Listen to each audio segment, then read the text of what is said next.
यक्षिणी और अप्सरा सिद्ध कैसे होगी? कुंडलिनी के बारे में थोड़ा पढ़ाई करो। फिजिकल बॉडी के अंदर ही यक्षिणी, कालिका, अप्सरा सब इंद्रियां मौजूद है। जैसे जैसे वो जागृत हो जाती है वो चीजों का एक्सेस मिल जाता है। कुछ लोग उसी में लग जाते, कुछ लोग उसके आगे निकल जाते। ऐसे जिसने पास्ट लाइफ में बहुत बार ये सब साधना कर ली है, मेरा अगर लॉजिकल आंसर बोलोगे तो, क्योंकि पहली बार तो तुम ही देखोगे, तो जैसे मैं बोलता हूँ कि कॉन्शियसनेस से मल्टीपल कॉन्शियसनेस में आगे तुम्हारी दुनिया चेंज हो जाएगी, उसी तरीके से किसी जन्म में जब पहली बार उर्वशी अप्सरा दिखी होगी और चमत्कार दिखाई होगी, तुम भगवान तक जानने की कोशिश नहीं की होगी, तुमको उसी के लोक में पूरा सेटिस्फाई हो गए। दूसरे तीसरे जन्म में जब उसको अचीव कर लियोगे तो समझ में आ जाएगा भाई ये बड़ी बात नहीं है। बस मैंने अपनी जर्नी में ये सीखा। मैं तो दिखाते तो वो ऐसा है दिखाते बताते सब कुछ ऐसा है, तो वो जागरूक हो जाती है। मंत्र से हो सकती है, ध्यान से, बहुत सारी टेक्निक है। अपनी एक अपने सातों चक्रों के ग्लैंड से उसको एक्टिव करना, दूसरा बॉडी में किसी चीज को एक्टिव करना। ऐसा है जैसे हीलिंग की एनर्जी हथेली से कैसे एक्टिव करनी है। अभी किसी के अंदर है ही नहीं वो क्षमता, तो वो हाथों के हाथ से थोड़ी निकल रही है, वो मतलब हाथ से निकल रही है, लेकिन वो जैसे एग्जांपल के तौर पे तुम्हारे हाथ की मूवमेंट खुद से थोड़ी कर रहा हो, ब्रेन दे रहा है ना। तो ब्रेन में कहाँ से वो करना है? हार्ट चक्र से करना है, मणिपुर से करना है। हाथों की हीलिंग ही सातों चक्रों से कैसे देनी है, वो एक अलग टेक्निक है। वो तो एक एक इंडिविजुअल को बैठ के सिखाया जाएगा कि भाई इसके पास ये शक्ति है। एग्जाम्पल, इसके पेट में जिन बैठा है तो इसको बोल दो खाली मटेरियल बेनिफिट के लोगों के काम करके देने, तो मटेरियल बेनिफिट कराएगा, इसको चढ़ावा चढ़ाएगा, दोनों खुश रहेंगे। किसी के आगे चक्र पे देवी बैठी हुई है तो उसको बोलेंगे भाई तू लोगों को सिखाने का काम कर, टीचर वाला काम कर। ऐसा है। किसी को बड़े बड़े नंबर है, आंखें कमजोर है, तो शक्ति एक्टिव है। शक्ति एक्टिव है यानी कि मतलब शक्ति एक्टिव नहीं है, लेकिन एक तरीके से मैंने उसको अच्छे से एक्सप्लेन भी किया था। वो मोटे मोटे चश्मे जिसको लगे हुए रहते ना, ये वो लोग हैं जिनको फिजिकली मतलब कैसे समझाओ, जैसे शक्ति फुल्ली चैनलाइज है, पूरी जागृत है, लेकिन फिजिकल बॉडी में एक लेयर ऐसी जो उसको चैनलाइज नहीं होने दे रही। तो उसके लिए सबसे बेस्ट है कि उसको बोलो चैरिटी करे अपने हाथ से। तो जितना ज्यादा चैरिटी के वर्क में लगेगा वो बंदा एकदम मतलब वो विजनरी हो जाएगा। ऐसा है।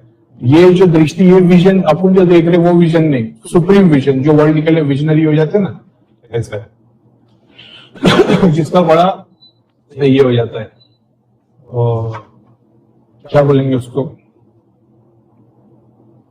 जैसे गोल सपना बहुत बड़ा हो जाएगा, बड़ा विजनरी हो जाएगा। ऐसा इनफैक्ट जितनी भी फिजिकल डिसेबिलिटी है उसको, जितनी भी फिजिकल डिसेबिलिटी उसका एक पॉजिटिव वे भी रहता है। बस तुमको ये समझना पड़ता है कि फिजिकल डिसेबिलिटी में क्या फायदा कर सकता है, तो वो दुनिया के लिए फायदा कर सकता है। मान लो किसी का एक हाथी नहीं है तो उससे वो बहुत सारी चीजें ऐसे ही कर सकता है आजकल वर्ल्ड में जो दुनिया के काम आ सकती है, क्योंकि उसको शक्ति में एक बहुत बड़ा झटका देती है। शक्ति का वार उसके ऊपर हमेशा दिखाई देगा। वो हर डायमेंशन की रियलिटी में शक्ति का वार उसके ऊपर है ही, चाहे वो छोटा सा कट हो या पूरा का पूरा हाथ काट दिया, शक्ति का एक स्वरूप हमेशा उसके साथ रहेगा, उसी को चैनलाइज करना पड़ेगा। वो शक्ति का स्वरूप का है, महाकाली बन के उसका हाथ काट दी थी, वो महाकाली का एक परसेंट उससे एक्टिव किया जा सकता है। इसलिए आप देखो कि बहुत बार ऐसे होते हैं जहां पे कुछ लोग हीलिंग वगैरह का काम कर लेते हैं, उनको कुछ ना कुछ फिजिकल डिसेबिलिटी रहेगी या एक ट्रॉमा रहेगा पास्ट का। कई बार मैंने बताया शक्ति का दो शक्ति आती है, क्या क्या नहीं करती है। इसे ब्रह्मचर्य का पालन तुम्हारी शुरुआती के लिए तो बिल्कुल भी जरूरी है। तुम जवान हो, टीनेजर हो, जरूरी है। ध्यान की स्टेट में एक टाइम ऐसा आता है जब हम ब्रह्मचारी का पालन जरूरी हो जाता है, लेकिन उसके लिए पालन करना नहीं पड़ता, वो बाय डिफॉल्ट होता है। बाय डिफॉल्ट तुम अपने आप सबसे दूर होते चले जाते हो, एनर्जी इतनी स्ट्रांग हो जाती है और पूरी एकाग्रित होती है, उस टाइम पे जरूरत पड़ती है। लेकिन आप सोचिए ब्रह्मचारी का पालन करने से मैं ध्यान साधना है वो तो तीव्र निकल जाऊंगा, कुछ भी नहीं हो पाएगा। मतलब वो एक स्टेट आता है जहां पे जरूरत पड़ती है। What other things beside Ayurveda that protect from evil spirit? जैसे मैंने बोला जब भी लिविंग ऑर्गेनिज्म यूज होगा तो तंत्र इन्वॉल्व हो जाएगा। जितने भी लिविंग ऑर्गेनिज्म है तो वो एक चीज से वो तुम सारी कायनात ऊपर नीचे पलट सकते हो। एग्जाम्पल तुम हल्दी की जड़ एक ले लो, वो हल्दी की जड़ से तुम सारे साधनों को फेल कर सकते हो या सिद्धियों को अचीव कर सकते हो। ऐसा है। लकड़ी हो गई, छाल हो गई, सर्टन ट्रीज के रूट्स हो गए, प्लांट्स हो गए, सबसे क्या कर सकते हो, सिर्फ आइवरी से नहीं। रत्नों से कर सकते हो, जो स्टोन्स पहनते हैं अंगूठी के अंदर, नवरत्न वगैरह, उससे कर सकते हो। किसी भी चीज से कर सकते हो। एक रुद्राक्ष से पूरी दुनिया तुम ऊपर नीचे पलट सकते हो। उस तरीके से अगर बोला जाए तो ब्रह्मांड की सारी चीज की एनर्जी के कंपैरिजन में रुद्राक्ष सबसे सुप्रीम हो गया। अब आपने डायरेक्ट वो ले लिया, मगर आता जीरो ज्ञान है, समझ लो। तो बोले कहीं ना अगर आपने ऐसा बताया तो फिर ऐसे तो मतलब जैसे आइवरी से कर सकते, तो रत्नों से कर सकते, फूल से कर सकते, पौधे से कर सकते, पत्थर से कर सकते, तो वो सबकी एनर्जी है। एग्जाम्पल ले लो, जैसे इलायची की परसेंट 1 होगी, लौंग की 2% होगी, समझिए किसी की 1000% होगी। तो उन सारी चीजों में सबसे पावरफुल चीज है वो रुद्राक्ष। अच्छा, तो आइवरी की भी जरूरत नहीं पड़ेगी, एक ही रुद्राक्ष से पूरा सारा सब धूम मचा सकते हो। ये मुझे 12 साल की उम्र से कोई दबाता था, बड़ी परेशानी थी, आज मैं इस चीज से ठीक हूँ आपकी वजह से, त्रिलोक नगरी की वजह से। Very good. अब ये कर लिया, जब खुद की तकलीफ को तुमने 12 साल की तकलीफ को कोई दबा रहा था ना, वजह से भाई काफी क्या है, त्रिलोक नगरी की वजह से भाई काफी को समझा मेटल ब्लॉकेज नहीं हट रही होता है। अब जब 12 साल की खुद की तकलीफ को रियलाइज किया ना, ठीक हुए ना, दूसरे के लिए मोटिवेशन बनो।